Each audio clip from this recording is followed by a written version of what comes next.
Hey guys, I think we should be live now. It says we're live, but I'll give it just a second until I start seeing chat.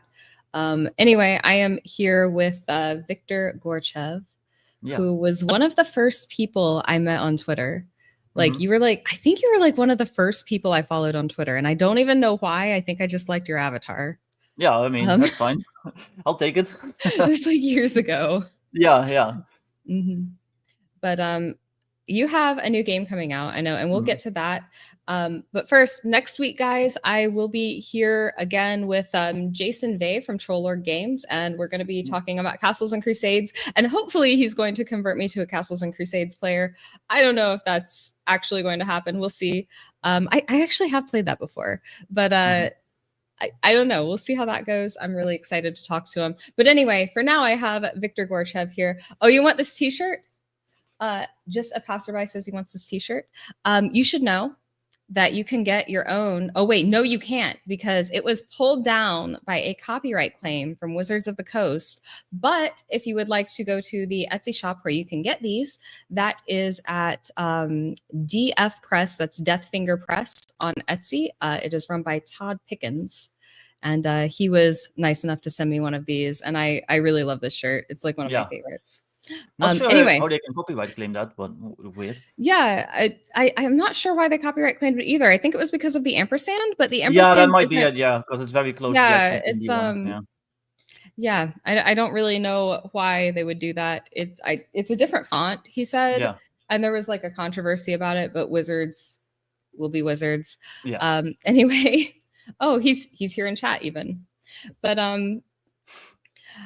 if I seem scatterbrained, that's because I was watching Small Children for like a while, and apparently they do that to you. But oh, he says you can still buy the version that you are wearing. Oh, I can? You can? Okay, never mind. You can buy the shirt. Okay. So it was another version that was copyright claimed. Anyway, I'm here with Viktor Gorchev, and you just had a new game. It just released. It says Blacklight Live now, so I think it did. Yeah, the Kickstarter just went live the first, so like 10 days ago. Okay. And, yeah, it's doing pretty well. I'm almost 300% funded already. I'm hoping to get to at least 400%. We'll see. But yeah, it's doing well. People seem to like it. So yeah. Well, congratulations on the funding. So I actually read one of your books that you put out. You said it was like the first you ever put out. So I have the worst version of what you've written, which is great, assuming it was your worst. I assume you improved. I thought it was great though. Like I didn't notice anything wrong with it. I got your 5e stuff because I think a lot of people know I play a lot of 5e. Yeah. And I remember we like streamed it in my Discord server and everybody looked at it. It was I'm glad you weren't there to see it, but we had a lot of fun with it. We haven't actually played it, but had a lot of fun with it. So, yeah, that's good to hear. Well, I have a lot of imposter syndrome, so in my head, it's like, because it's my first, I'm always like, it's probably like terrible, but I don't know, people seem to like it, I guess. So, but then it's always like, I don't really believe you. You're probably just saying that because you're being nice. So, that's always that in the back of my head. But yeah. I mean, I am nice, but I'll tell you if what I didn't like, because I thought it was great.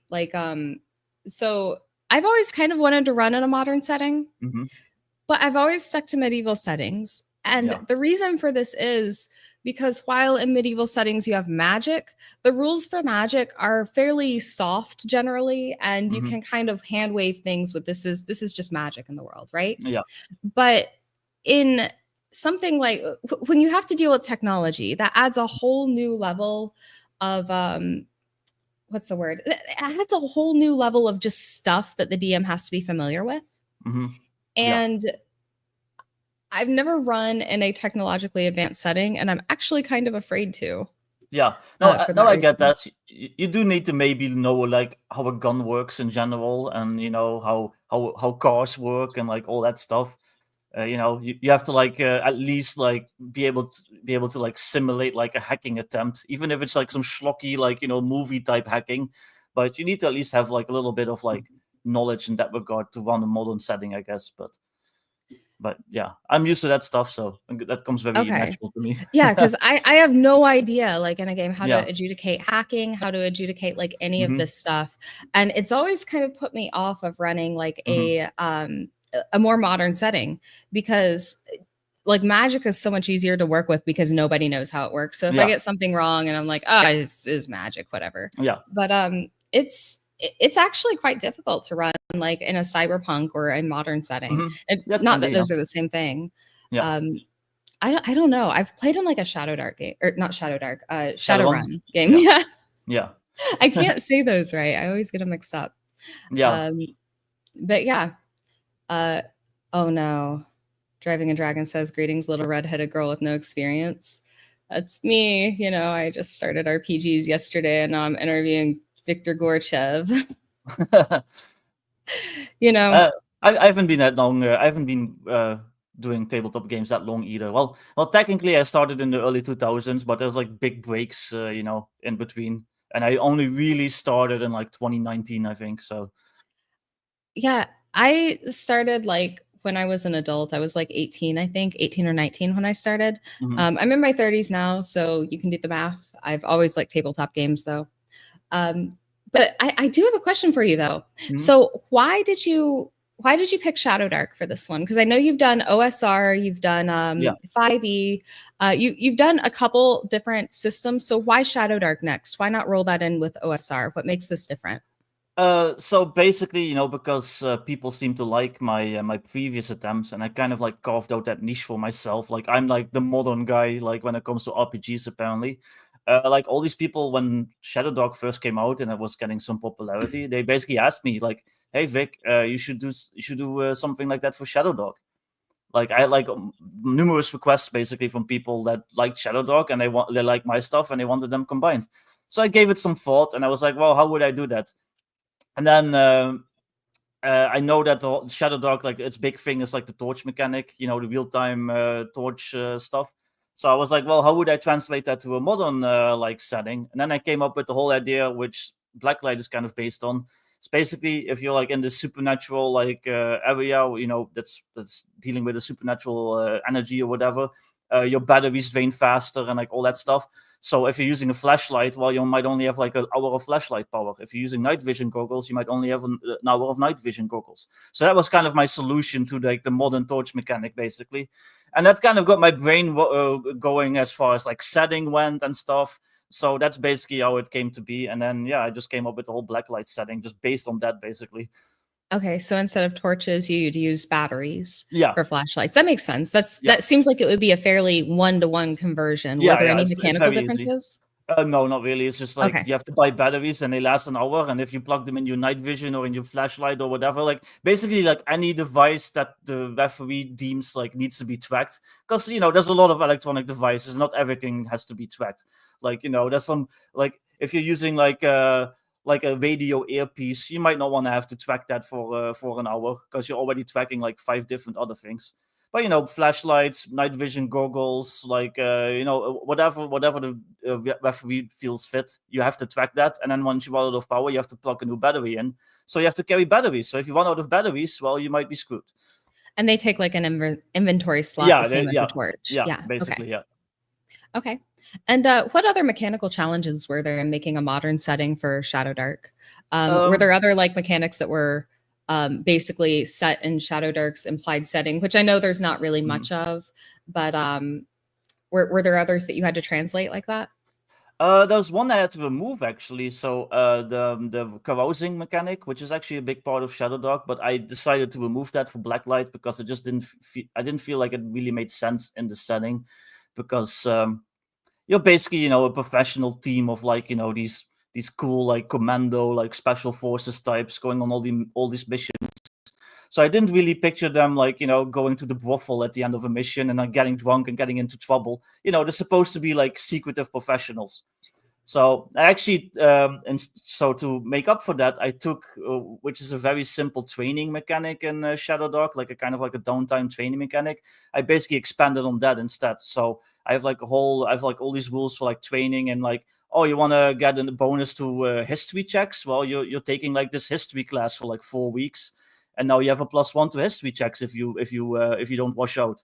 Oh, you want to like have a bonus to pistols? Well, you take like a pistol course for like 3 weeks, and now you have a +1 bonus to pistol attacks. So stuff like that. So this is made with, okay. So one of my complaints about Shadowdark was actually that there weren't more downtime rules. Yeah. Because I think it just had carousing and maybe training, but this is this is good stuff actually. So you are making this with where it's implied that people will have a that will have some consistent timekeeping. I like that. Yeah. And somebody in chat actually has a really good question. And I was getting to this earlier, but I didn't say it outright. How do you keep cell phones from breaking a modern game since everyone can call 911? Well, again, you're dealing with these areas that have like all these supernatural energies, all these extra dimensional forces are at play. So your communications might be spotty. You might not have communications at all. Plus, again, you're also you're part of like this special like forces team, like working for a very specific organization that's going in there with a very specific goal. So you're not you might be able to radio for help, but you're not going to be calling like your friends to tell him what's going on, or calling the press or whatever. So I'm not really that concerned about cell phones unless you decide to change the setting and you're a bunch of civilians stuck in the situation. But again, the referee can easily hand wave that. It's like, you're basically in Silent Hill right now. Cell phones don't work. Okay, so. That makes sense. And also it kind of makes sense, I guess, like if you call 9, you are the police, you're the special forces, so you don't have anyone to call. That makes sense. I like that.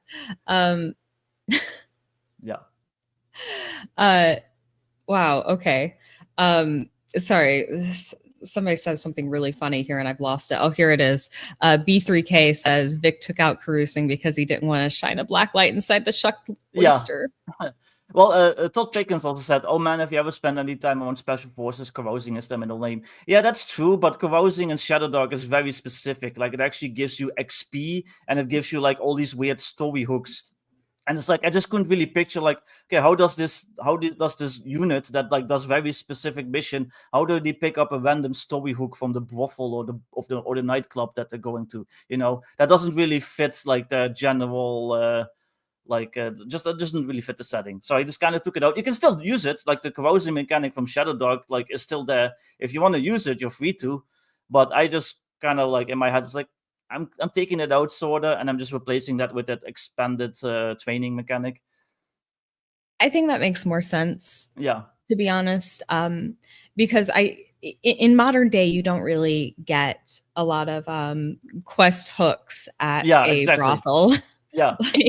Yeah, and especially quest hooks that deal with like, oh, you're not gonna go to the nightclub and then somebody's gonna be like, oh, did you know that Cthulhu came out of this portal like the other day? Like, you're not gonna hear that. So yeah. So I guess that kind of answered one of my first questions in a more roundabout way, actually. Mm-hmm. Like the changes you have to make, like people aren't going to like just go to public spaces to get their quest hooks and rumors. Mm-hmm. Instead, that should require like no downtime in a modern setting, because I mean, if you have the internet, you'll see the news. I mean, not even without the internet, you have newspapers, you have magazines. There's just a much bigger press. So that kind of presents a new set of challenges also for the DM, I guess, because you have to have like, do you have like mechanics for the press, or how do you run the press? Because that changes everything to me. I think that I don't have mechanics for that. I think that's just something you would have to role play, and that's where certain classes come in. So like I have the liaison class, and that's kind of like the talkie, like the face character. So if there is like a journalist like running around and they're threatening to spill the beans because they saw some stuff that they shouldn't, well, you're the liaison guy. You can maybe talk them out of it. And then there's also the cleaner guy. That's like, the guy with the silenced pistol who might take out that journalist if the liaison doesn't win him over, basically. He's standing in the shadow, like ready to put a bullet in the back of his head. So so there's class options that could handle all of that, all those kinds of things. So yeah. Every chance I get in any RPG that has this option, I always play a reporter character. Oh yeah, okay. Yeah. I don't know why. I like being a member of the press. Yeah. Well, you could do this, but you could be like, supporter that became like the liaison for like this team. Mm-hmm. Like maybe you did see something, and maybe instead of like shutting you up, maybe they recruited you. And now you're the liaison class. You're the communicator. You have like contacts in like the press that can help you out. You have contacts in politics that can help you out. So you're useful. So yeah. So you could still do that as a background and still be working for like this organization. So question then, because I know you spoke about a couple new classes. What do you like replace the old classes in Shadowdark with new modern classes? Are they reskins? Are they complete reworks? Would Blacklight work with the old default classes in Shadowdark, or is it just your own classes that you have in Blacklight? So I have 8 classes. They're pretty much custom classes that I wrote myself. They're like, modern themed. You've got like the assault guy, the guy that just kicks in the doors and shoots stuff. You've got like the sniper, like recon guy. You've got the investigator that looks for clues and like all that stuff. But I wrote it so that all the original Shadowdark classes and whatever other class you want to use still work. So I didn't put in a magic class because the wizard already exists. So if you want to be like some weird occultist that uses magic, you can just be the wizard from Shadowdark. If you want to be like a former like Vatican exorcist, you can just be the priest from Shadowdark, and you can just slot that right into Blacklight, and it'll work fine. So yeah. So what if I wanted to play the Shucked Oyster in Blacklight? Yeah. Since we have Black Lodge Games in chat, who is calling me out on playing the villain because I am playing journalists, so yeah. I agree with them. I could see that. It might be some weird like extra dimensional like brothel. Do you know Callahan's Cross Time Saloon? Have you ever heard of that? It's no. an old book series about like it's an old book series. It was also a video game in the 90s. It's about basically this saloon, and it just like all the patrons are like, it's like aliens, vampires, like time travelers, like all that stuff. Just like all these weird people that just come together and hang out at this at Callahan's Saloon. So you could easily do something like that with the Shucked Oyster. It's just some weird like interdimensional nexus where like all these people from like different dimensions come together to have a drink. And maybe Blacklight's aware of it, and maybe they kind of keep an eye on it, and maybe some of the members actually go there to drink sometimes. And then maybe something goes wrong. Maybe some villain shows up and starts messing with things, and you have to go in there and deal with it. Like lots of options, basically. Sometimes I wish I wasn't so committed to the Godstein thing, because that takes up all of my time. Because I'm like, man, I want to run this. This would be great. Yeah. Maybe I should play in one. I don't know. I need more friends. I am planning to, like, once I have more of it written, I am planning to play test it on like the Gilded server. So you're more than welcome to join, like the game. If I can, I might join that. That sounds fun. Somebody asks, B3K again, can we do Forgotten Ruin with Blacklight or one of your other products? I assume your products are fairly compatible with each other in setting, or no? Yeah, I mean, at least Modern Necessities is, because that's just basic PX, like OSR, and there's some differences between Shadowdark and that, but at the end of the day, it's roll a d20 and see what happens. So they're fairly compatible with a little bit of work. There might be stuff in Modern Necessities that I'm not going to put in Blacklight, but that you can still use. As for Forgotten Ruin, yeah, you can definitely do that. So at its core, it's kind of like a mission-based game. So, you get this mission. This cult is like summoning shadows at like this creepy cabin in the woods. Like, go deal with it. Oh, this town is like overrun with monsters. It's like, some Silent Hill stuff. Go deal with it. But maybe also a portal opens somewhere that to a completely different, like, weird fantasy realm, to like Ravenloft, to like Forgotten Realms, to any fantasy realm that of your own choosing or devising. And your characters go in there and they can explore. You can have like literally just like a full-on like months-long hex crawl in like a fantasy world with these modern characters, and they're like they're running that around there with their guns, like shooting monsters. And maybe they pick up like an elf ranger that's like their guide. So you could have a character that could still just play like a classic fantasy ranger, but you're working together with like these modern special forces guys. So yeah, you can definitely do that Forgotten Ruin type stuff, or like kind of like a Stargate type situation, basically. I'm ready to send Forgotten Ruins. I'm sorry. I'm ready to send special forces into Ravenloft now. Yeah, definitely. It sounds ridiculous, but I love it. that was actually one of my older ideas, where it's like Strahd is working together with the Nazis, and like so yeah. So oh, this is perfect. yeah. So yeah, you can easily do I stuff need with to be that. writing this down. Yeah. Plus, I do have Nazis in the Blacklight setting, so yeah, you could actually do that. No. Yeah. Yeah. Oh. Well, they kind of cause So, in the setting they actually kind of cause the whole thing. So wait. So I know you have a whole setting with this. Mhm. It seems like it's intended to.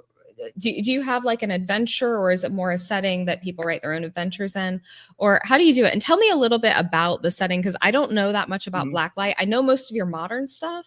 Yeah. But what makes Blacklight different from other like modern settings? Like, give me the brief overview. So basically, in World War II, the Axis powers, the Nazis, the Japanese, you know, the Italians, like all those people, mostly the Nazis, they were, you know, dealing with like the occult. They were dealing with like weird super science and stuff. And basically, they were trying to make contact with like these extra dimensional forces to try and like get power to win the war. So you had like these secret allied agencies that were, you know, the whole job was stopping them. So at one point, the Allies they became aware of this project that the Nazis were doing using this bell-shaped device called, well, literally the bell, but in German it's the Glocke, the Glocke, the Glocke. I'm never quite sure on the pronunciation, even though I sort of speak German. But it's basically this big device that, if turned on, would basically bridge the gap between like realities and like let them directly, you know, communicate with creepy Lovecraftian like elder things, basically. This team went into this the secret facility in Poland and basically managed to stop them. But the device was briefly turned on anyway, so it caused all these cracks in like reality that basically persist to this day. So, you know, fast forward to the modern day, and the remnants of these allied agencies have turned into the Blacklight Institute, kind of like a non-governmental, like secret squirrel type organization. And their whole job is to go around and just deal with like these cracks in reality, like randomly opening, and like scary extra dimensional stuff just bleeding into our reality. So a crack forms in like this weird in this town, and all of a sudden you've got like a Silent Hill situation or something like Stranger Things with the upside down, you know. Maybe a crack opens and like a vampire escapes from Ravenloft and starts like biting people, so now you have to hunt a vampire. Basically just stuff like that. And so the whole game is just set up, yeah, like weird shit's happening somewhere. You go in and you try to stop it. You have to close the portal. You have to restore reality to its normal state. Like I said, maybe you have to actually go through a portal and like explore and investigate this realm on the other end and see if it's going to be a threat or not, and stop any threats that originate from there. So yeah, there's a lot of options basically that I baked into the game as far as stuff you can do just by having this weird, you know, setting. Yeah, the reality cracking thing basically means that the DM is just going to be like, you know, it is pretty much free to Yeah. bring in whatever they want, Yeah, and exactly. you can never say, "Oh, this doesn't fit in Blacklight." No, it's always Yeah. just some weird other dimension. You could do something like the back rooms, you know, like this Yeah. endless world of like office hallways. Like I said, you could go to Ravenloft.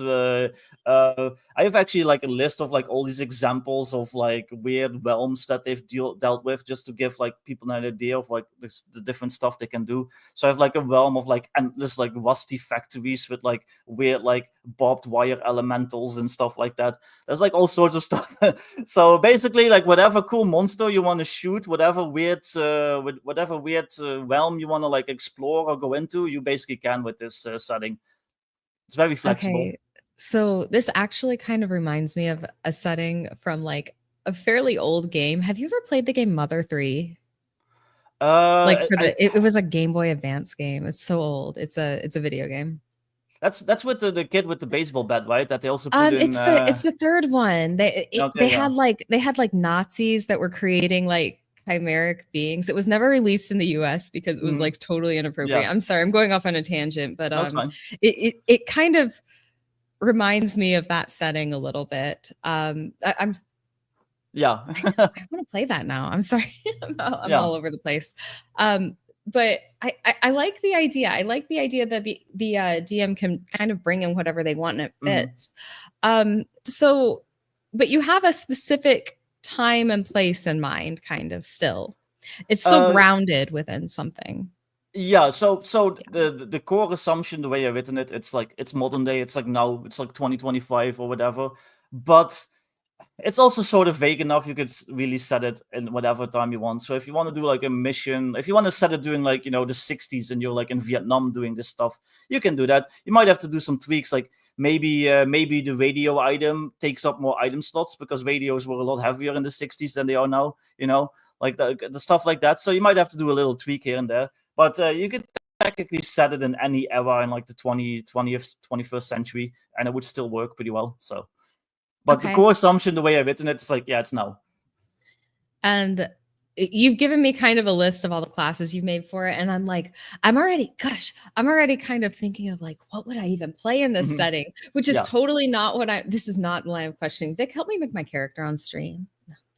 Because that's where I'm going. But I do. What is your favorite? So I know, man, I'm all over the place. In Shadowdark, you have like these randomized abilities. When you level up, you just get like a random 2d6 ability. And I assume you kept that structure with all the new classes, because I feel like changing that would be a bit too much. But do you have like a favorite? They always have like the 1 and the 12 abilities, or like very weird and out there a lot of times in Shadowdark. Did you do that with your classes? And are there any that are especially cool or fun to talk about? Let me see. So the classes so far are the Assault, which is like, your generic door kicker, shoot people style guy. We've got the Support, which is kind of like, they're like the strong guy, like machine gunner, like they use the heavy weapons, and they basically, they can lay down suppressive fire really well and like kind of keep stuff back. They also get like bonuses to like carry weight and stuff like that. They get bonuses to kind of like athletic rolls because, they're just so strong and big. That's like what they're selected on. See, I've got the Recon, which is kind of like the mix between the thief and like a sniper. So yeah, you're the guy that can like sneak in and like, look for intelligence, or you're the guy that hangs back with a rifle and kind of like covers the team, stuff like that.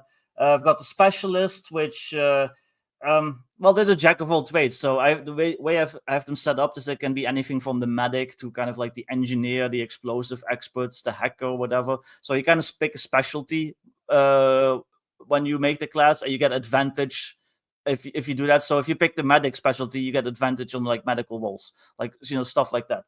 Let's see, I've got the Investigator, so that's the guy that looks for the clues, and they also have like a lot of like knowledge on like the different stuff that they face, like different monsters and stuff. So they actually get a ability called Quick Study. And see, the Investigators are highly trained to spot crucial details about the many strange creatures encountered on a typical mission. On that turn, they may forgo their attack to make a wisdom or intelligence check, whichever is higher, with a DC of 10 plus creature level. And then basically, if they make it, they like know stuff about the creature, like special abilities it may have, like how much hit points it may have. It's up to the referee, really. I've got the Esper. I love that one. It's basically you're like psychic. You're like the psionics guy. So I am actually writing a psionic system.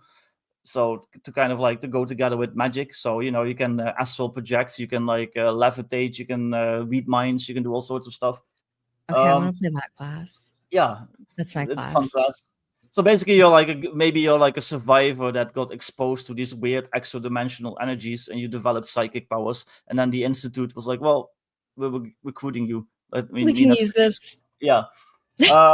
I've got the Cleaner, which is like another kind of like stealth, sneaky class, but they're more close-ranged focused than the Recon guy is. And they're basically the assassins. They're the guys that go in and might take out like a meddling witness. Or they might quietly take out like a scientist that's messing with the wrong stuff. Some scientist somewhere is like trying to make a device that like will open a rift between dimensions again, and then the Cleaner shows up and is like, no, and he shoots you. Wait, how many new classes are there? 8. So 8. Okay. Yeah. So far, I might actually add more, but I need ideas. Oh. And then the Liaison, and like I explained, that's kind of like that's like the talkie guy. That's the communicator. They also have like an ability that called I Know a Guy, where they actually have if you go to like a settlement that your character is like familiar with, you actually have a chance to have like a useful contact there. So that's why I said you could be like the former journalist who has like, you know, these really useful contacts back in like New York City or whatever you're from. Okay. As far as like, you know, interesting abilities that they get, let me see. I always I forget my always, own stuff, so now I oh have to like look no, at it. I know it was an ultra specific question. I Yeah, should have warned you. I always like those 2d6 charts. yeah, And because that's something that's really fun about Shadowdark is you have the 2d6 charts whenever you yeah. level up, you get a random ability, and most of them are just like, you know, increase a stat by 1, Mhm. or it's something kind of like what you expect. But then they always have like a really interesting one at like 12 and maybe one at 1, and those Yeah. are always my favorites. Um, Well, the assault, like I kind of like this one. It's like, this is my rifle. That's the ability. And basically, so the currency is something I call armory points. So instead of gold or whatever, you earn armory points, and this basically allows you to go to HQ and it's like, hey, I want a better machine gun. You know, so you know the armor will be like, well, you have enough credit with us, so yeah, here's a better machine gun. Their ability is that if they buy like a weapon, they can spend 50% extra armory points compared to like its cost. So uh, if it costs like 10 armory points, they can spend 15 on this weapon, and that gives them like bonuses on that weapon. But they can only have like one at a time unless they roll on one of those like abilities on the chart, and then it's like you might be able to get 2 of those weapons that have like extra okay. stuff to it because you paid more for it. So yeah, so I kind of And like that one. I I kind of do too. Yeah, And speaking of charts, as most people know, one of the best things about the Shadowdark core book is the number of tables in the back. yeah. They have like, man, I love the random encounter tables. It's a Mhm. D100 chart for like every single biome you can think of, caves, everything like that. Um, do you have replacement charts for that stuff? Like, do you do encounter charts in modern settings? Like, it'd be different, I Yeah. know, but especially like, see, the more I was gonna ask this, but the more I'm thinking about it, like, you have cracks that form in reality. How is the author supposed to know what to even put in those Yeah, charts? exactly. Because so I'm gonna Um, try my best, mhm. but they're gonna probably be fairly generic, and they might not always make sense. Because, like you pointed out, like the setting itself like has room for so much like randomness, and just it's so flexible that I can't cover everything. I cannot cover every like single like realm that's out there, and you know, like all that stuff. So it might just be like, yeah, if you're in the sewers, like there might be like a sewer elemental, like I don't know. Like I'm just See, making some stuff up, but yeah, they'll probably be fairly generic. But I am also gonna try to put in charts for like random like magic items and like random like weird supernatural items. Like it's like, oh, it's a typewriter that like does some weird thing that gives you some special power if you use it. So yeah, oh, did I say 1 in 12? I probably did. yeah. It's two d Wow. six, so You one know, would be weird. I was just teaching my niece the difference between 2D Yeah, sex, 2D, 2D sex. Oof, it's not that kind of stream between 2D6 and a D12 like yesterday. yeah, So I yeah. am ashamed. Um, anyway, I think if I were to do it, and I'm not Mhm. doing it, so take my suggestions with a Yeah, grain that's of fine. salt.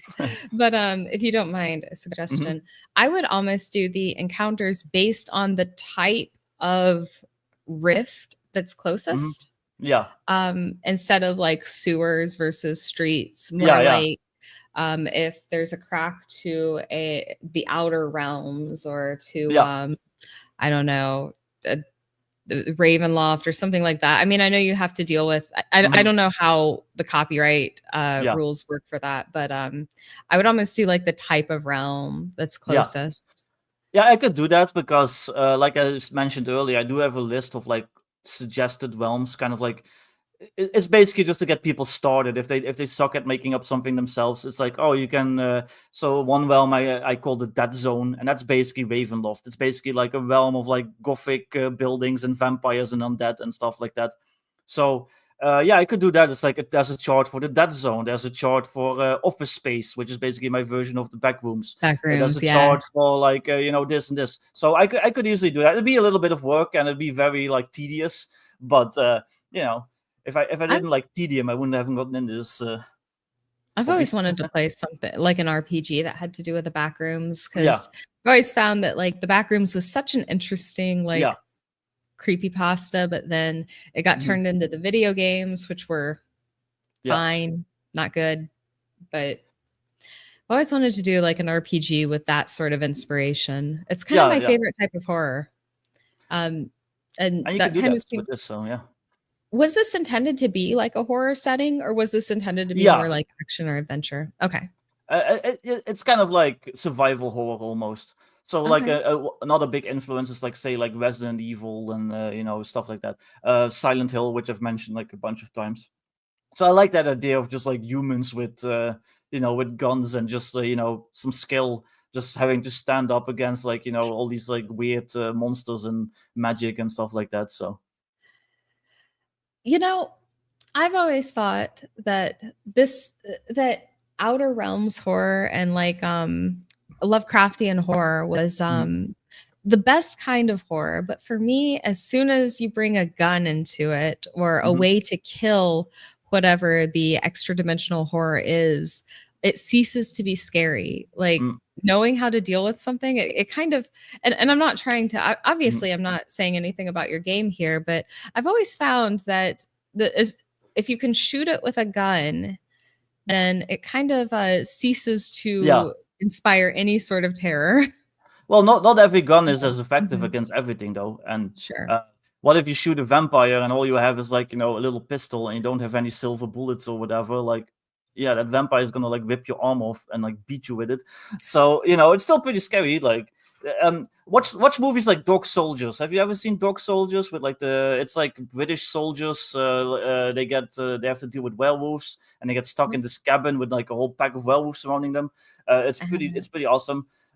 So I would suggest watching something like that to kind of get the vibe, and that kind of proves like you can have like highly trained soldiers with guns and still they can't really do anything against these supernatural horrors, because it's werewolves, like they don't have silver bullets, they just have like normal army weapons, so these werewolves are still messing them up. So and to be fair, I have played so many games of Call of Cthulhu where like I always get a gun. I always have a gun with me, and it's never been useful. Not once have I ever seen the gun do anything in Call of Cthulhu. And maybe it's the not Castle Keeper. What's the word?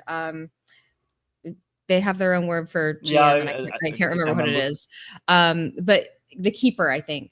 Maybe it's the Keepers I'm using. Maybe it's I don't know, but I've never seen a situation where the gun is useful.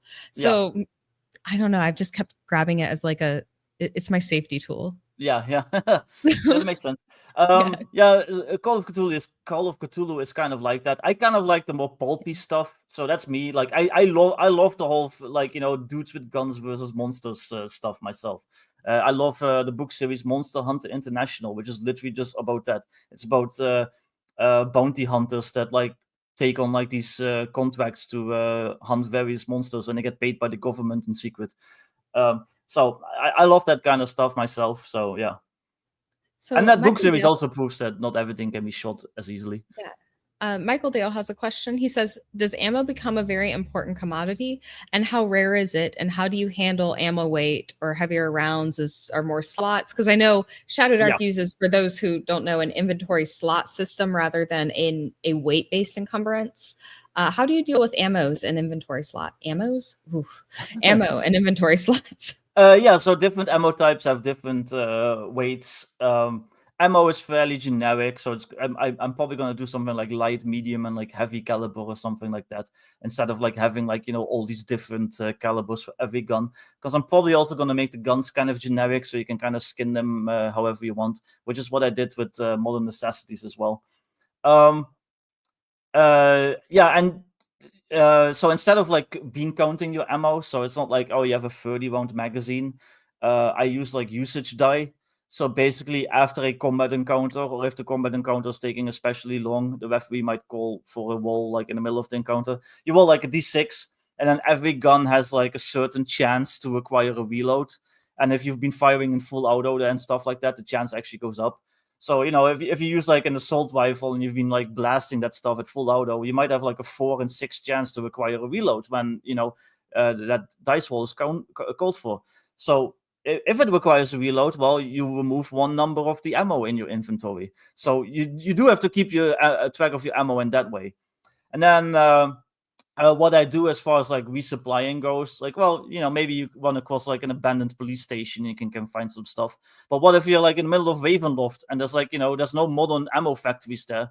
So what I have is something called transfer portals. So it's like these really tiny like cracks in the dimensions, and the agents carry like these devices that can like break them open, and it creates like a portal that's big enough to just like quickly transfer like some gear through from the other side. Or maybe you shove like a survivor that you want to save like back to Earth reality and hope it doesn't close on his legs or something.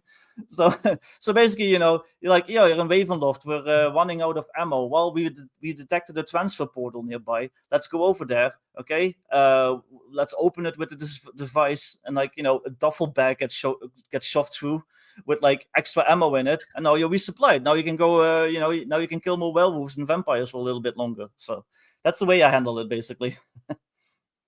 One of my worst opinions, and this is one you reminded me of this because you commented on it before on Twitter, but my worst opinion about RPGs, I'm like a total dude bro when it comes to RPGs, except for my disdain for tracking ammo.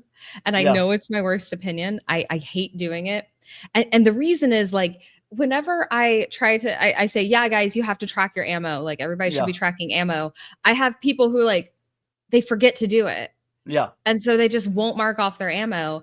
And then the mechanic becomes punishing people who are trying to do it and hand waving people who aren't.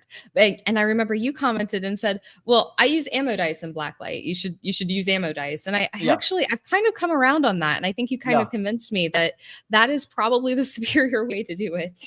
Well, you still have to track it, but it's a little bit, it's less immediate. Like, you're not doing it in the middle of combat. Like, oh, I just shot once, so now I have to like lower my my magazine from 30 to 29. It's like, no, after combat, you roll this dice. Like, oh shit, I have to use ammo, and you have 10 reloads in your inventory. Well, now it's 9. So it's a little bit less immediate. It's a little bit less annoying. So.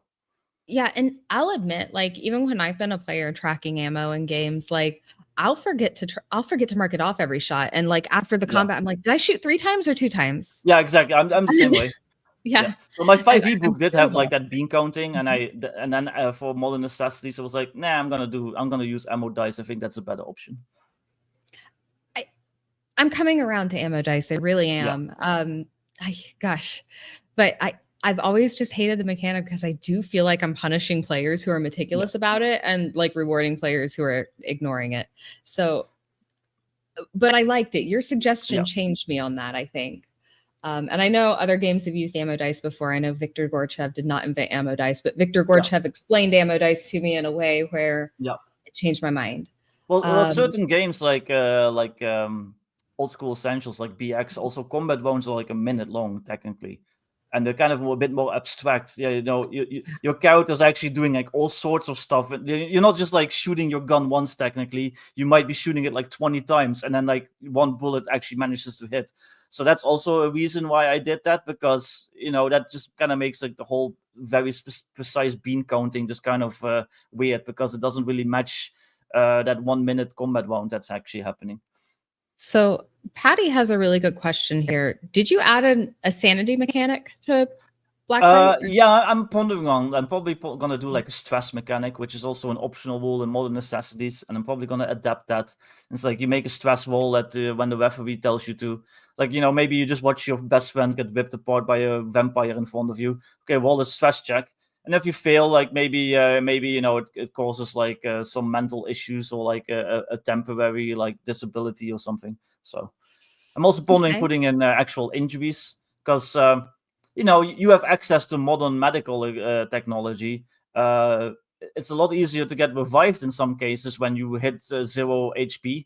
Maybe the medic with a defibrillator, like brings you back to like 1. And then I'm kind of like pondering, like, okay, well, now roll on the injury table. Like, I always like that. It's like, yeah, maybe you lost an eye or something, So I always like lingering in injuries, but I don't really like rolling them on a table because I don't know if it makes sense. Because sometimes it's like, okay, the dragon bites your leg off, but like on the injury table and it says it was your eye instead. So we're gonna. Well, the thing with tables is though you can ignore them.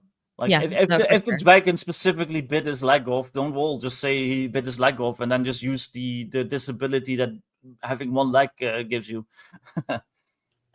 So Patty has corrected me and said that you did invent role playing in modern settings. So yeah, that was me. Thank you very much for inventing Shadowrun. Yeah, you're welcome. Yeah. No, that was actually weirdly my introduction to role-playing games. I did play a little bit of 3.5, but I actually, before I played anything else, I played a lot of Shadowrun for. I'm actually the same way. Yeah, for like Shadowrun a year. Shadowrun was my first true tabletop game, but I played it online on like on these weird like role-playing text games called Mods and Bugs. Like back in the like late 90s, early 2000s. And there was one that was Shadowrun themed. It was like a virtual like Seattle. And what would happen is like you would just make a character and you would just role play with other people, like text-based role play during the week. I would just hang out at like all these nightclubs and like do like all this role play. And then during the weekends, the people that ran that game, the staff, they would like set up basically like missions. So you would meet like with what are they called, the Johnson or the Mr. X or whatever. I can't remember in Shadowrun the guys that hire you, and they would give you a mission, and then the person would run like the mission for you over the weekend, and it was really fun actually because it actually also gave your character a lot more life because during the week you were doing like all this social role playing and you had like friends and lovers and like all this stuff, So I really enjoyed it, but yeah. Okay, so I'm being corrected by Malachi. Shadowrun is future, not modern. Yeah, but most games I play are medieval settings. It's so for me, it's medieval, not medieval. And that's I do play mostly in medieval settings. Yeah. And somebody's mentioning rolling a dozen dice in Shadowrun and still failing. So I'm going to be honest with you. I said it was like my first real campaign that finished was in Shadowrun, but that was like not in early Shadowrun games. I think it was like 4th or 5th edition Shadowrun. It was quite late. I think that was in like 2013 or 14. Yeah. I can't remember. I started with 2nd and 3rd edition, so that was a while ago. Yeah. But I don't know. I'm probably a little bit older than you too, so yeah. Yeah, I think so. I think we covered this once actually. Yeah. And okay, so we were talking about horror themes a little bit ago, and there's this like weird inside joke that keeps coming up that I don't even understand. Where you keep memeing about me being like a horror movie villain, and I promised some people I would ask about that. Yeah. So I have to know why. I think that was born from Crossface and me just making fun of you on the Gilded server. Oh, okay. And I think I think we just called you Chucky or something at one point, and I just kind of like stuck. And it's just like jokes about being a banshee and that kind of stuff. And this kind of stuff. It was just just kind of like roasting you, just kind of like You're a girl coming into like this male space, you gotta be roasted. We gotta show you. We basically had to show you we weren't simps and we were like willing to like just make fun of you, Yeah. No, it's fine. So, I don't mind it. It's good. Yeah. I just remember seeing like you posted something that was like me when Harmony's walking on the ceilings again. Yeah, I remember that. Yeah. So. Yeah. Well, you've also have like and I know this as a man of paleness myself, but you have like a few pictures floating out there where you just look like especially like wide-eyed and pale, and it's just it's just funny to point that out. Yeah, no, I do. I'm pale as a ghost. I used to be. It used to be something that people made fun of me for in like elementary school. Oh yeah, no, I feel you. Yeah. Patty says we bullied Harmony until she was no longer fazed by it. She learned how to turn her monitor off. I think like gingers just are immune to it by the time they're like 14 because I mean, we get it so much. It's no, I'm very pale too, as you can tell. So yeah. I blame being a ginger. Like people would say all sorts of mean things to me in elementary school. So you guys being like, Harmony's like a horror movie villain. She's like a banshee. And I've been called like a banshee, a giant, a Nephilim. Yeah, Nephilim, I think I said that right. Like all sorts of things. Like, that's nothing. It's funny. A good guy doll. But I mean, it's really like, it's like when people insult me, if it makes me laugh, that's not going to hurt my feelings. Yeah, no. Well, that's kind of like, fine. I mean, that's just kind of how dudes roll too, you know. Like I get made fun of on the Guilded server like all the time. Like people say like all sorts of shit about me, about being Dutch and like all that stuff, and you know it's just funny. It's not supposed to face you. It actually, when dudes do that kind of stuff, it means they like you, and it means that you know they accept you as part of the community.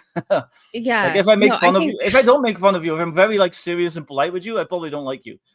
Right. Well, no, that's the thing. Like I know if I'm coming into a group and there's mostly guys in the group and they start making fun of me, like the worst way to react to that is to be like, wait, you can't say that. No, stop it. Why are you guys so mean?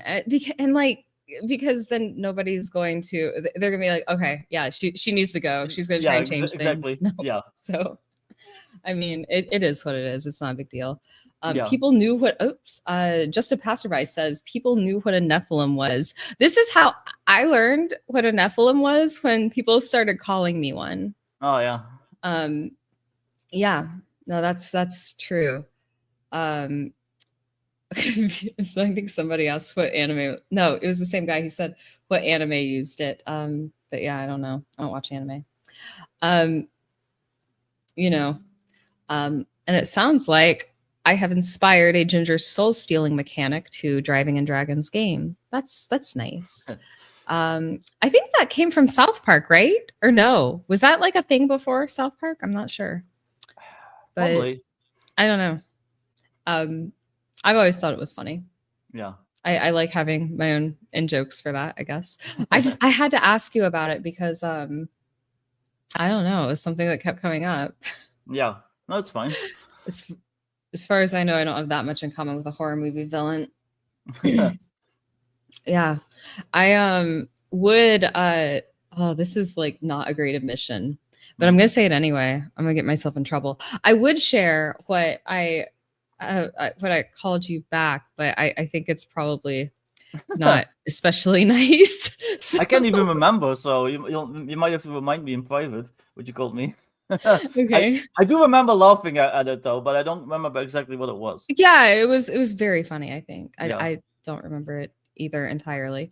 But you know, Patty says my ability to command mind goblins is reminiscent of some horror movies. Okay, yeah. I'll tell you what it is. All right. I'm gonna get in so much trouble for this. Somebody's gonna get mad at me. All right. So Victor said on a forum or something once, he posted a meme. It was like me when Harmony's walking on the ceiling again, and somebody had just like said something really mean to Victor over something. Somebody had just called Victor like a less smart Stephen Hawking. Oh yeah. I remember that now, yeah. And so I posted a picture of Stephen Hawking getting married to his redheaded wife, and I said, "This is me helping Victor get his green card." Yeah, it was really bad. Yeah, I remember that now. Yeah, I was pretty proud of that one. The whole. Just a passerby, the whole concept of Nephilim was pretty obscure. I did not visit a religious high school. I literally learned what it was when people started calling me one. They're kind of part of like that weird, like, you know, conspiracy, like the supernatural is real thing. Like you've got the Giant of Kandahar. I'm not sure if you ever heard of that. It's like this. It's like a conspiracy theory that in the early 2000s there was a special forces team in Afghanistan in the mountains of Kandahar. And they were tracking down another team that lost communication, and so they go up in the mountains. They find like this plateau, and there's like all this equipment like strewn around, like, something happened, something took out the steam, and there's like a cave nearby, and all of a sudden like a red-headed giant with like 6 fingers on each hand and a big spear like comes out and like kills one of them, and then they shoot it basically, and they kill it. And the theory is like, a special forces team like killed the Nephilim in Afghanistan in like 2003 or whatever. That's like this urban legend that's going around online. So yeah.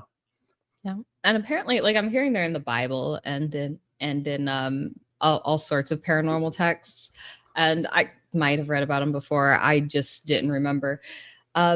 Anyway,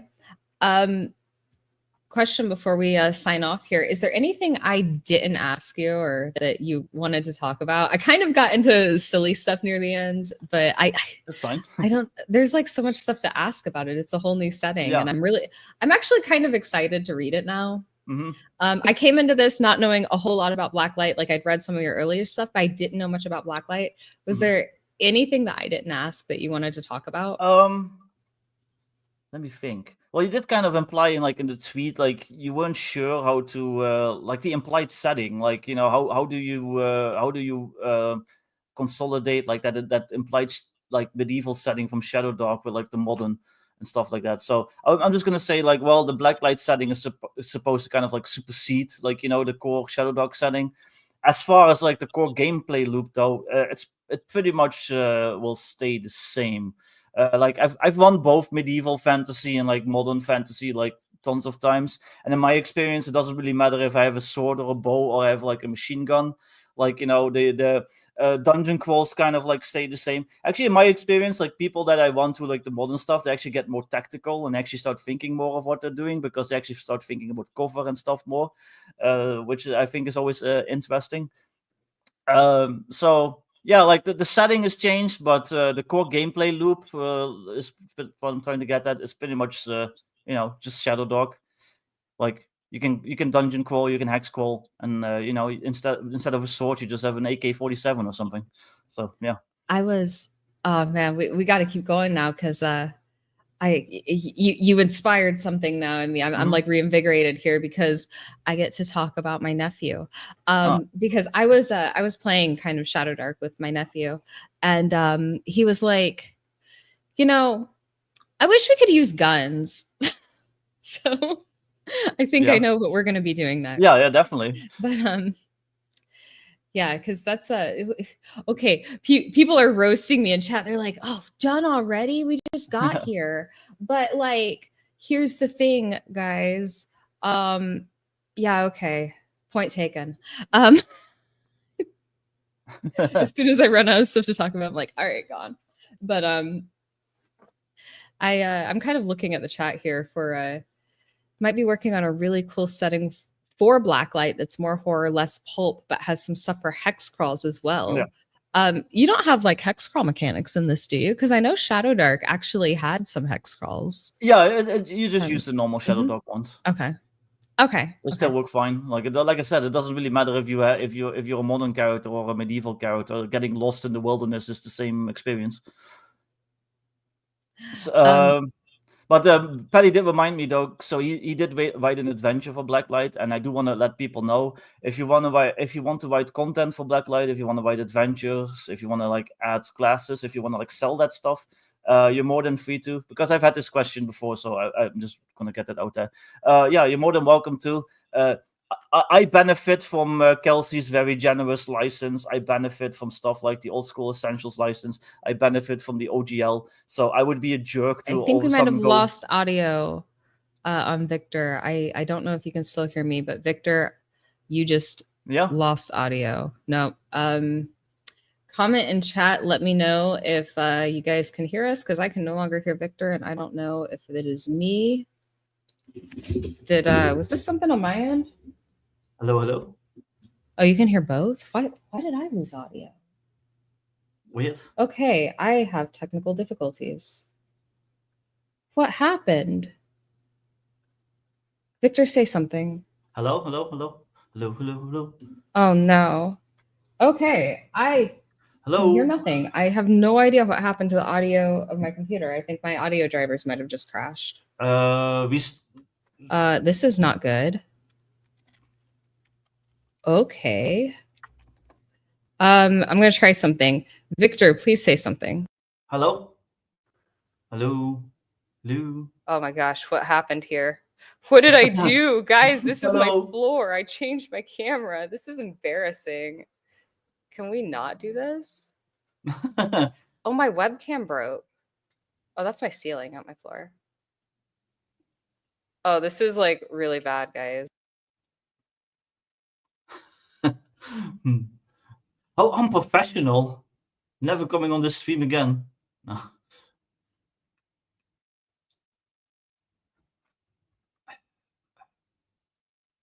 I don't celebrate Carnival Passerby, even though I am a Limburger. But I lived in the rest of the country too long.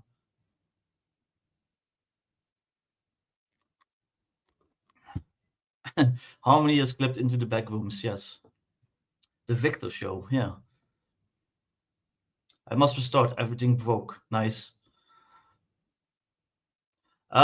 Victor, take over, okay? How about them White Sox? I don't know what to talk about. I suck at talking by myself. Oh yeah, so just for the audience, so basically, you know, Kelsey, I benefit from Kelsey's very generous license. I benefit from all these licenses to make my stuff. So I'd be a jerk to suddenly go around and be like, or turn around and be like, yeah, no, you can't write for my stuff.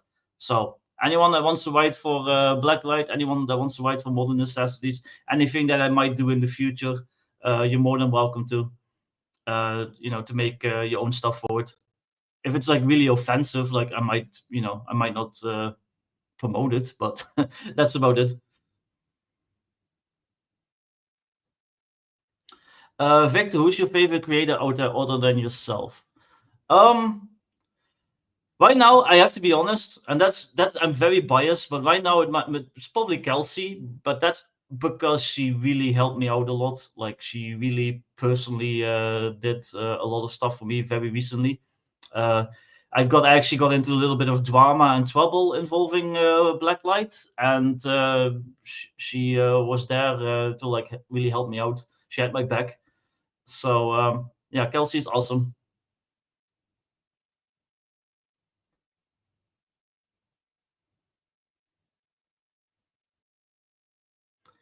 Ever thought about doing a Forgotten Ruin style full setting for Blacklight Shadowdark? Yeah, I've got some ideas in the works. Actually, okay, so I'm just gonna say that here, I guess. But I'm actually kind of thinking of writing an actual Forgotten Ruin Shadowdark supplement, and then seeing if Wargate would be interested in publishing it. It's kind of a plan that I'm developing, but we'll see.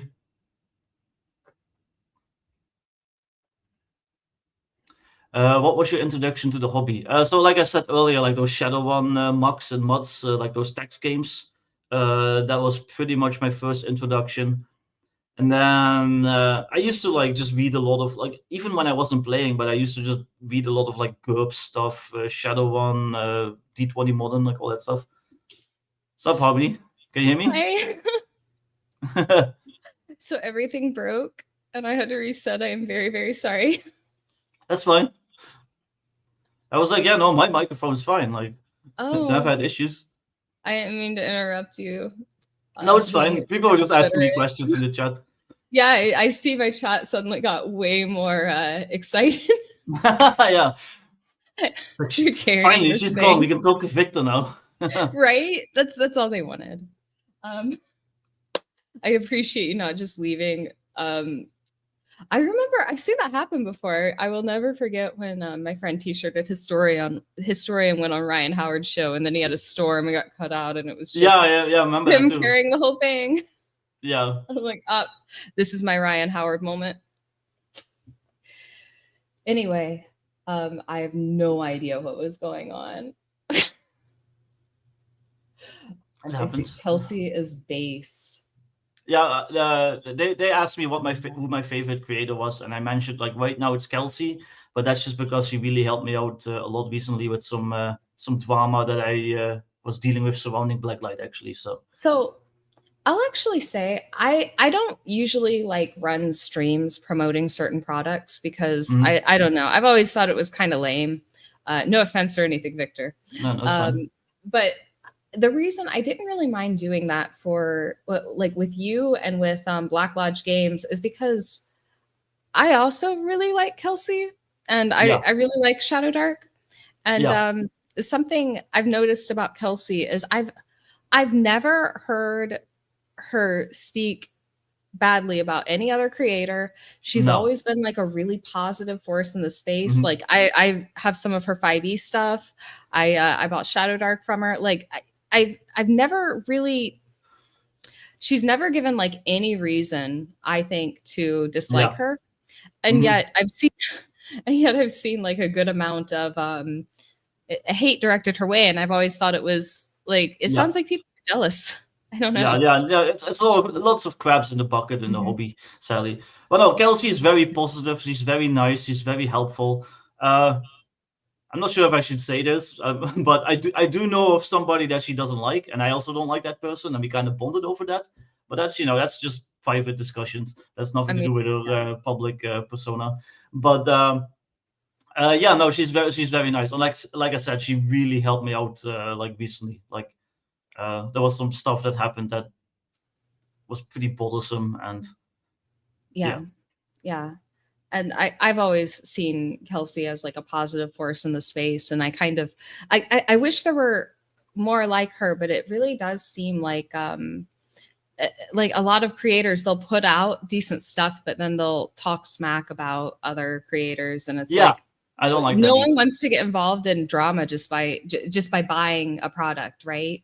Yeah. So I don't like that either. So I have my private opinions. You've seen them. You've seen them on the Gilded server. I can be a pretty spicy sailor, but my personal philosophy is when it comes to like my public statements and stuff, I try not to shit on other creators, even if I really don't like them, even if it's people that have personally tried to harm me, harm me, harm me.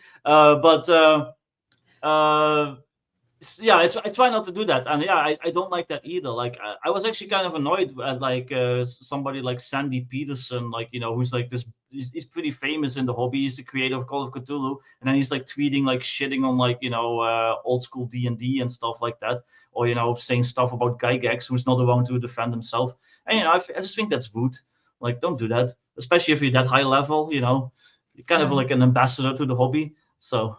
Now, I've always liked Sandy Peterson. I've always been very cool with him. I don't know what he said about Gygax, but I mean, the man has some pretty harsh opinions about D&D. I remember my first interaction with him. It was like, I was like, man, I don't know how to run horror games. I'm like so bad at it.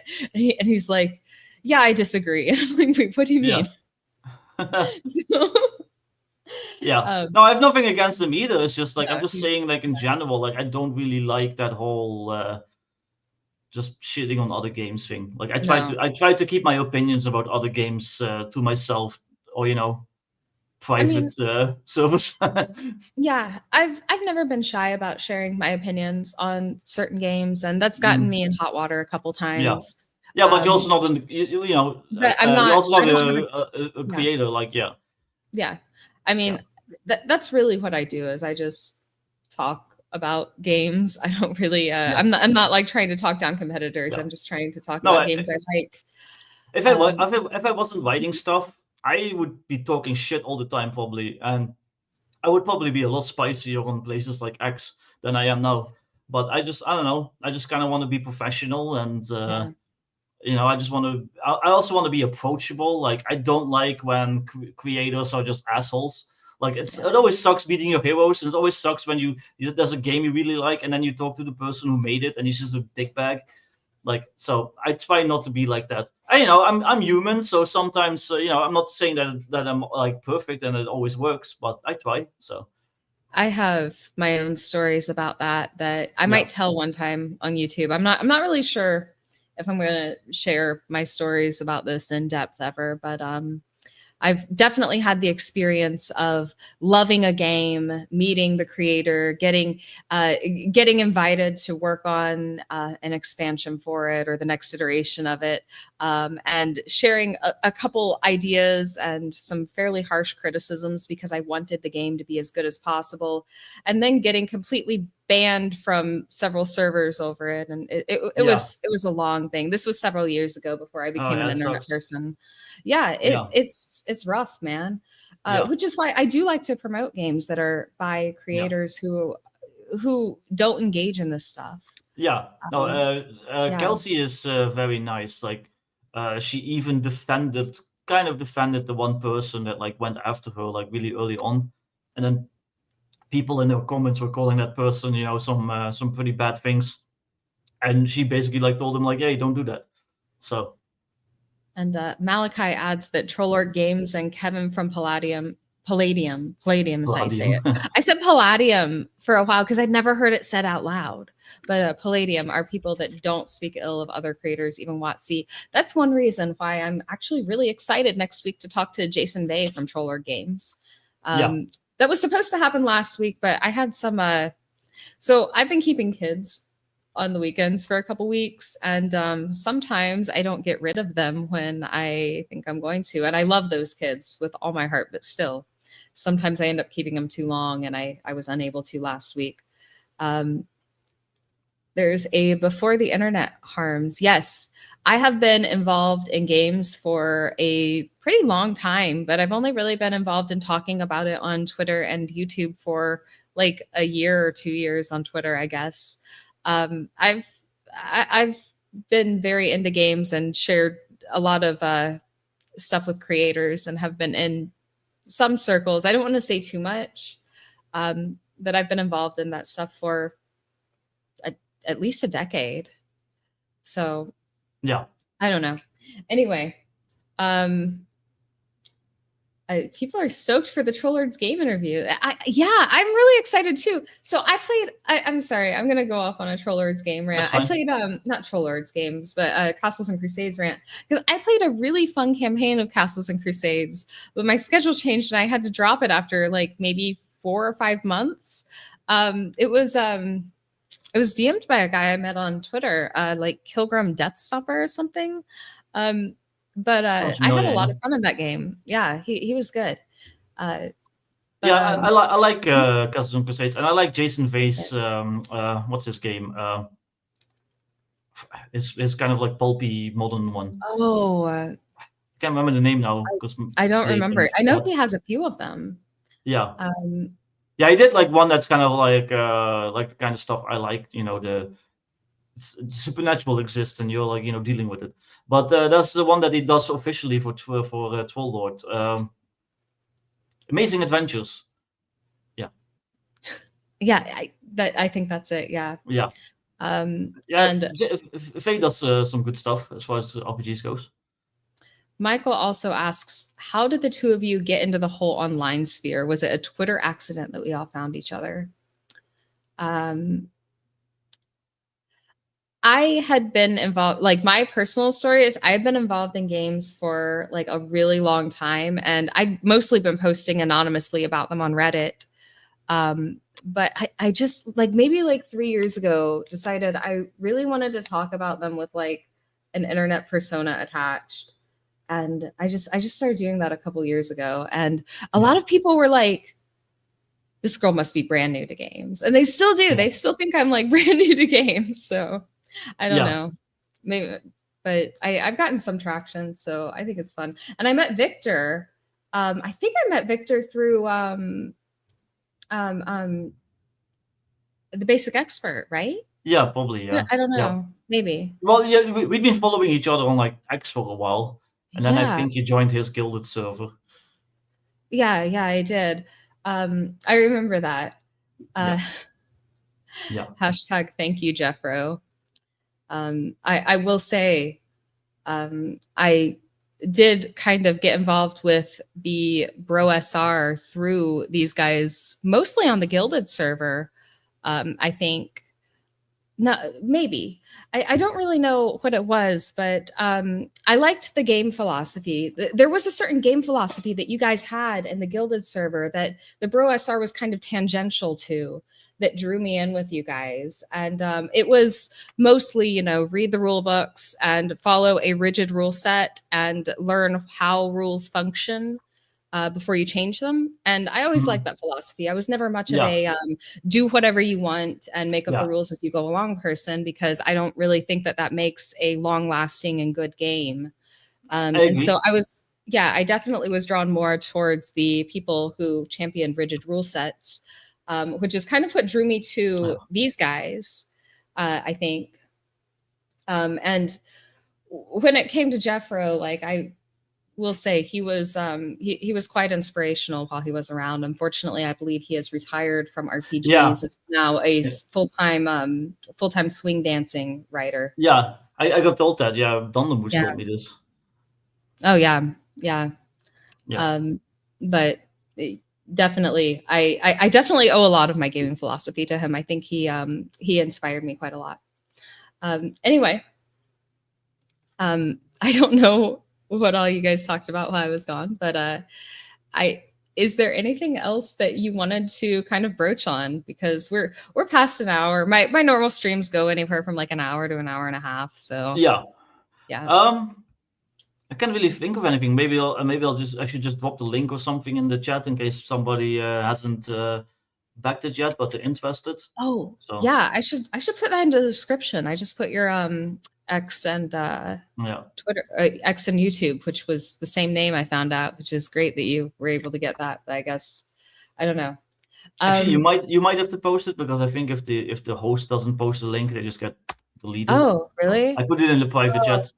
Okay, yeah, I'll do that. Private chat. There it is. I know how to use this stuff. Okay. Michael Dale. He asks, Victor, how deep into design do you get? Are you delving deep into the statistics and calculus weeds, or just modifying various working concepts already out there? So for Shadowdark, I'm just mostly just modifying what's already out there and just kind of adding my own ideas. Well, I'm no Macrease, I'm no Alexander Macrease. I'm not trying to get too in-depth and autistic about it, especially when it's games like Shadowdark, Old School Essentials. They're for the most part fairly rules light, and I try to stick to the design philosophy of the core game. So if I was writing something for X2, then I would probably get into the weeds. But if I'm writing for Shadowdark, I'm trying to keep it Shadowdarky. Does that make sense? Absolutely. It's the rules light versus rules heavy games. Yeah. I was actually thinking recently, like, what system I want to use for my Godstein 2, which will happen at some point. Gosh, my players are like, we don't ever want this one to end, but like, I'm going to run a second game like that eventually. And I spoke to Alexander Macrease last week on his channel. I think it was like last Monday. And we were talking about it, and he was like, he made me want to read Acts 2 to see if I can adapt that to the God scenario, but I don't know. We'll see. I might be going more rules light. Sorry, you just reminded me of that when you were talking about Alexander Macrease. Yeah. I was excited to have gotten to meet him last week on his channel. That was fun. I like Macrease. I've interviewed him 5 times, but he hasn't invited me to his show yet. I see you, Macrease. Come on, invite me. Yeah, he waited until guest number 20 for me, he said. Yeah. But it was funny. He was so nice. And he nice asked me really hard questions. It was fun. Yeah. I still don't know really why he got canceled. Well, I kind of know, but that was just part of that whole early days, all that stupid shit. But yeah, no, he explained that a little bit to me. I don't know. I try to stay out of that. He's one of the more delightful people I've spoken to, though. Yeah, he's very nice.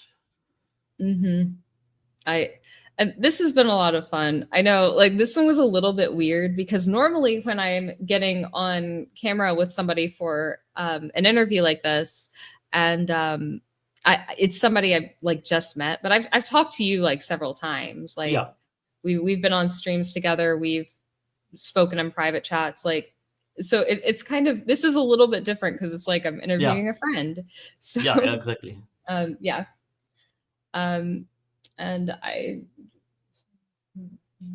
Okay. But yeah, this has been really fun. Thank you so much for coming, and thank you for carrying the show while I was gone. You're welcome. I know my whole audience now knows what my ceiling looks like. Well, technically, your audience carried the show because they ask me questions. If it's just me, like, I hate streaming by myself. I have no idea how people do it. Me too. I don't know what to talk about. I just sit here like staring at the camera, and I get self-conscious because I all the dead air. Yeah. I tried it once. Yeah. I did like one no, it's stream terrible. for myself on here. Yeah. Oh gosh, it was terrible. But you know what? Like, I need to do it more often because I made more money in super chats during that stream than like any other stream, right? Oh yeah. Okay. I just made like straight super chats on that stream. And I'm like, man, I ought to do this more often. But it was so nerve-wracking. I don't know what to talk about. There's no one else to talk. If I disconnect, then like I'm done. Everyone leaves. But yeah, pretty much, yeah. Like I said, that air feeling is very nerve-wracking. Yeah, it is. I'm gonna need to ask McCrease to come on my show. I don't know. We'll see. I'm thinking about doing more with this channel. I'm thinking of doing like shows that aren't live, just interviews with people, but also, I don't know. I need to start a podcast. We'll see. Anyway, I'm gonna go ahead and wrap this up.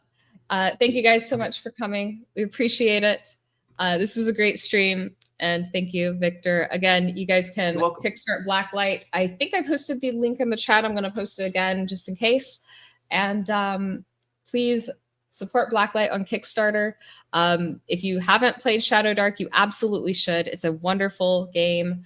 And I will be here next week with Jason Bay next Sunday at 7 o'clock Eastern time. I'm so amazed that we didn't get screwed up by daylight savings time today, but I'm great at that. Anyway, I will see you guys next week. Thank you. Dag iedereen. Wait, what was that? That was Dutch. That was me saying goodbye, basically. So I said bye, everyone. I always do that. That's my standard, like, bye. I just do it in Dutch just because it's funny.